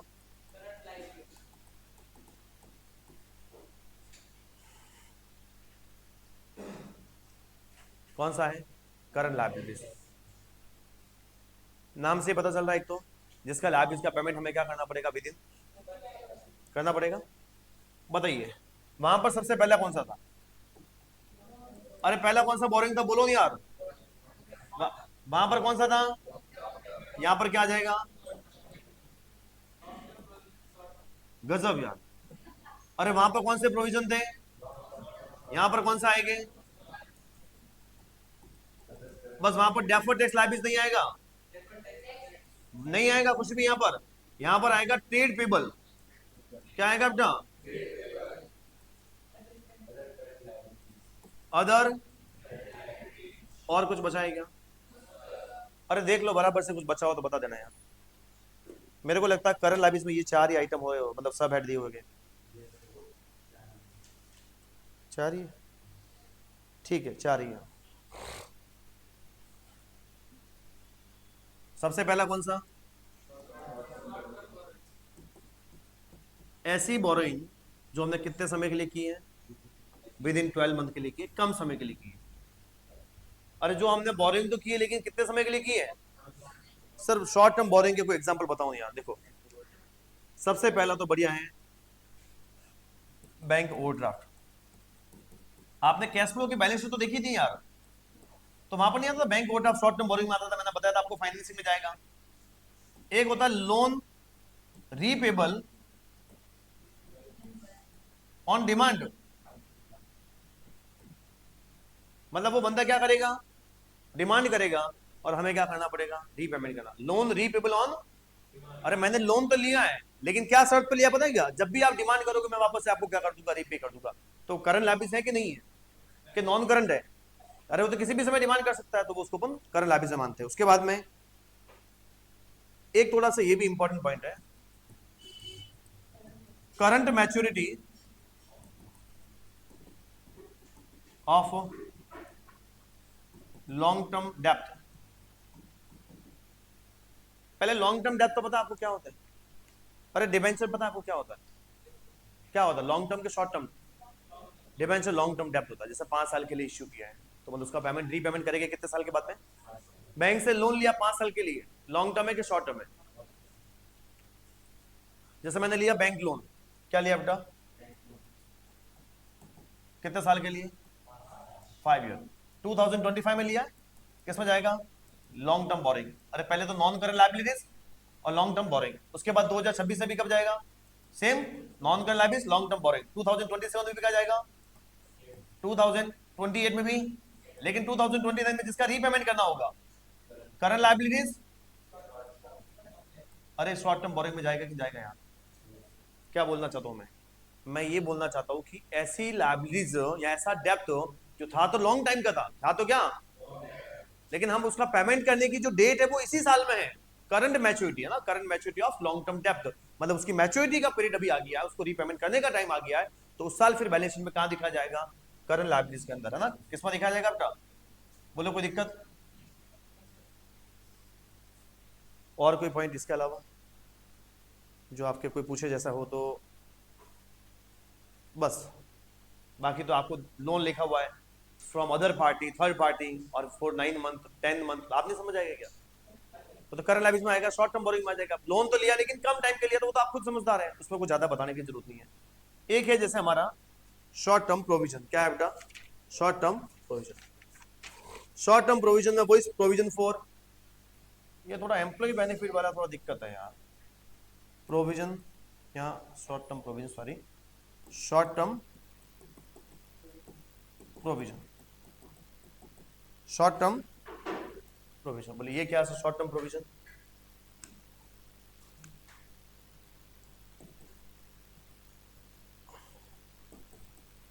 Provision for employ benefit, provision for expenses. कोई भी एक्सपेंसेस के लिए आपने क्या बनाया है? प्रोविजन फॉर टैक्स, फिर बाकी तो सुन रखा ना आपने, provision for bad debts, provision for discount, provision for depreciation, ये सब क्या है बेटा? Long term.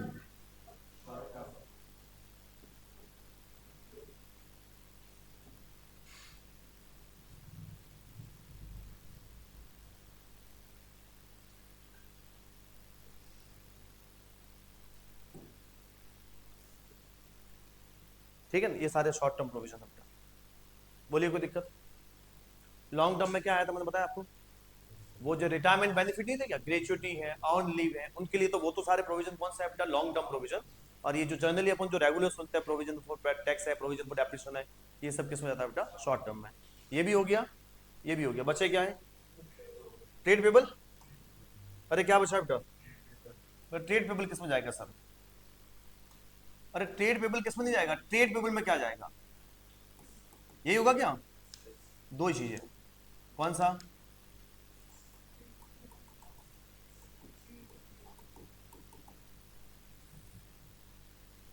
जैसे मान लीजिए आपको कल एग्जाम में क्वेश्चन पूछे कि बताइए क्रेडिटर्स का हेड और सबहेड बताइए, तो लिखेंगे नॉन करंट लायबिलिटीज लिखेंगे सर। अरे नॉन करंट लायबिलिटीज कैसे लिखोगे यार? क्या लिखोगे? और उसके अंदर शॉर्ट टर्म बोरिंग। अरे क्रेडिट से क्या बोरिंग किया है क्या? शॉर्ट टर्म प्रोविजन लिख ले क्या सर? मतलब कुछ नहीं आ रहा, other non current liability, other current liability लिख क्या नहीं चलेगा बेटा? कहाँ जाएगा? ट्रेड पेबल में जाएगा। बिल्स पेबल भी कहाँ जाएगा बेटा? और पहले तो करंट लायबिलिटीज और फिर ट्रेड पेबल में जाएगा। बोलो कोई दिक्कत? लास्ट क्या बचा है? Other current liabilities.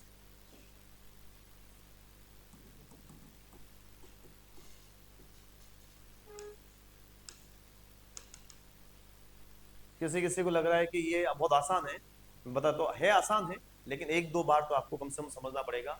जो पॉइंट याद नहीं रहते हैं उनको ध्यान रखना है। बताइए सबसे पहले अदर करंट लायबिलिटीज में क्या जा सकता है? होगी तो करंट लायबिलिटीज क्या होगी? लेकिन वो इनके अंदर नहीं जाएगी। किसमें नहीं जाएगी? शॉर्ट टर्म बोरिंग में नहीं जाएगी, शॉर्ट टर्म प्रोविजन में नहीं जाएगी, ट्रेड पेबल में नहीं जाएगी। तो फिर सर जैसे आउटस्टैंडिंग एक्सपेंसेस, आउटस्टैंडिंग ऐसी इनकम जो हमने अर्न तो नहीं की थी और लेकिन हमें रिसीव,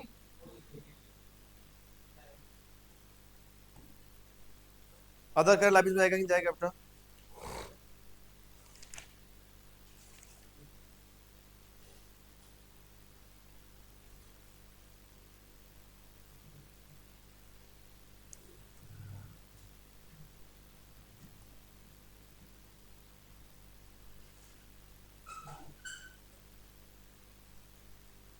वही unpaid dividend, unpaid calls in, arrear यहां पर थोड़ी आएगा मूर्खानंद तो यार, कॉल्स इन एडवांस। अरे हमें पैसा लोगों से क्या मिल रखा है? लाइब्रेरीज नहीं क्या हमारी? भाई हमने अलॉटमेंट मांगा था, उन्होंने फर्स्ट कॉल का पैसा दे दिया। हमने तो क्या मांगा था? अलॉटमेंट का पैसा, उन्होंने किसका दे दिया है? एडवांस मिला कि नहीं मिला?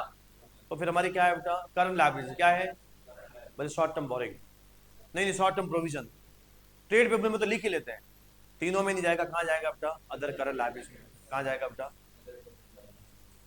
बस बाकी ठीक है यार।